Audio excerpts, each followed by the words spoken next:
Hello everyone, Brian here, bringing you another game of Medal of Honor. This is a team assault on Garmsir Town, and I was playing this for the third day, this past Thursday, and I was finally able to resist my constant urge to just rush across the map and play a more run and gun style, which you have learned from my previous videos and any other videos you watched of Medal of Honor just does not work. I think that is pretty much the consensus from everyone that has bought and played this game. So, like I said, I finally did control myself a little bit and slow things down and just find a nice little safe spot near the rear of the map and start picking off the enemy players that would ever pop their head out. And one thing that is really cool about this game, like if you look at this little brick wall right here, some people could use as cover. The parts of the map are destructible, which really makes things a little more interesting. If you are hiding behind some cover, anyone can shoot it and move things out of the way. You can move obstacles out of your way if you want. And this is just a hideous fail by me to start the game. Even though I did switch my control stick over to tactical, I still keep pressing too hard on that right analog stick, and I had two enemies there right in my sights and I couldn't do anything about it because I kept ducking. So I figured they knew I was up there, and luckily I was able to knife the one before my team started spawning right behind me. So that hideous fail aside, I do finally start killing some enemy players by hanging out up here on this little rooftop. And I am using the Special Ops class to start things out because I switched over to a light machine gun on my rifleman class, because I think at this point I have leveled both of them up to level 4. Which level 4 just basically unlocks a couple additional weapons for you and gives you a little bit more options. As I have extended mags and red dot sight on both of my guns now. And I'm also trying to mix in a little bit more with the sniper class, as I want to see if I can get a better sight or scope on that one that will allow me to scope in a little bit closer, because I think that's one of the upgrades on that weapon as well. So I think that will help me if I decide to try sniping a little bit. But I did see a couple other gameplays from other players. Off the top of my head, I'm drawing a blank as far as who they were. But I did see them hanging out underneath that bridge right there where those little crates or whatever they are. And they were putting up some decent scores from up there with, I guess, a little bit more of a defensive rushing style. Really try to hang out on the front lines. But when I was playing this day, I really just wanted to try to get a better feel for, the gun control and just try to put up some better scores by hanging back a little bit. But one thing I was having some serious problems with early on in this gaming session was I was having some really bad connection problems. Every time the game would start and I would get about halfway through it, I would lose my connection to the EA servers. I know it's not my internet problems, as I can stay logged into YouTube or anything else on the internet. I wasn't losing my PSN connection, so I had asked a couple other guys that were in game that happened to have a microphone on, because I don't see quite as many players using the microphone in Medal of Honor so far compared to Modern Warfare 2. But I guess they did tell me, from what they heard, that EA was aware of the problem and they're going to be issuing a patch sometime. So if any of you guys do play Medal of Honor, have you guys experienced the same type of problems, at least early on, with the connection problems? If you could let me know that and make sure it's not just me, and that as I really haven't researched it that much. And I think right around here, I'm just trying to look and see if I can get another better vantage points. I think I ran out of ammo for my main weapon. And then I figured out that was what the bullets were. That was an ammo crate somewhere around here that you could reload. And I really haven't gotten a feel for exactly what they look like at this point. And oop, definitely want to get the hell out of there. I'm only 5 points away from the next kill streak. Don't want to die that quick. So I'm really not going to be able to do a whole lot of damage here with just my pistol. So I figured at this point, let me go back up here and see if one of my teammates has gotten killed. Maybe I can pick up their weapon and just try to lay low a little bit. Maybe use whatever they have until I can get back over there and figure out where the hell the ammo crate is. But my pistol is not going to do a whole lot of damage for anyone across the map. And like I said, I would think with that match ammo handed out that would automatically replenish your ammunition, but apparently it doesn't. So like I said, I'm really not sure what that defensive kill streak gives you. It would make sense if we just hand out extra ammo. I mean, it is a defensive kill streak, right? But apparently that's not the case, so I do have to eventually go back out and start looking for that ammo crate again. Because I really wanted to try and figure out what some of those more advanced kill streaks were. I said, I know the first one is a mortar strike. I know the second one's a rocket strike, which I'm only 5 points away from. And I think I saw someone with a higher kill streak in another game where it was like an F-16 strike. I don't know how many kills or points you have to get for that one, but I have yet to achieve that. It would sound kind of cool. I want to see what that one does.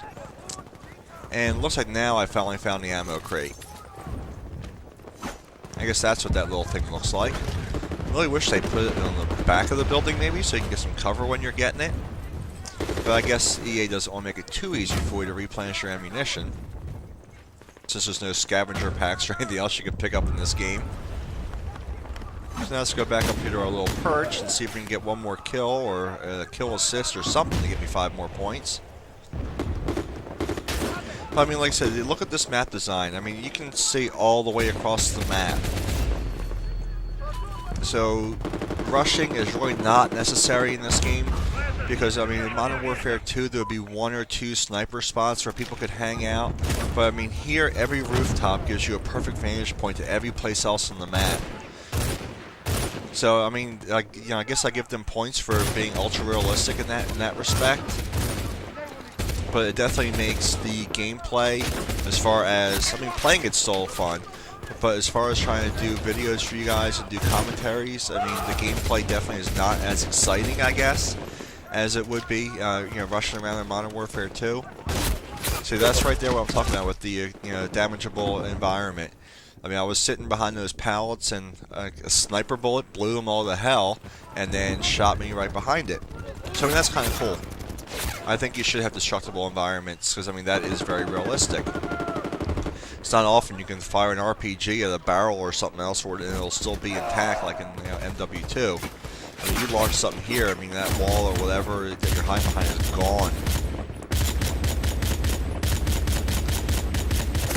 So since I did happen to die, I'm not going to get a chance to see what those higher kill streaks were. And I'm still trying to figure out some other aspects of this game as well, like how the scoring system exactly works. Because when we get to the score screen, I really can't comprehend how someone with only 1 or 2 more kills than me and many more deaths and putting up double the amount of points I did. I don't know if it's because they were using defensive kill streaks or whatever else, but I'm still working some of the kinks. I'm just really trying to get a feel for how the gameplay goes at this point. And damn it, someone stole my kill right there. But that's pretty much what you have to look out for. You really just gotta look for those muzzle flashes when you want to pick out someone across the map. Or just, like I said, on that earlier kill I had with the guy all the way across the map on the rooftop. You just see the head poking out. You really can't see much else. You see something that looks out of place. Because the maps are just so detailed, which again is really cool. But it makes picking out the enemy players so much harder. And the graphics in this game compared to Modern Warfare 2 are just amazing. Amazing. I mean, if they could make the gameplay just a little bit better, I think they really could, really kill any, Call of Duty games. But I guess they are trying to maintain somewhat of a difference. They don't want to become just that run and gun. They really want that more tactical, strategic game style. And I guess they're trying to differentiate themselves from Call of Duty games a little bit in that respect. I mean, I can respect that.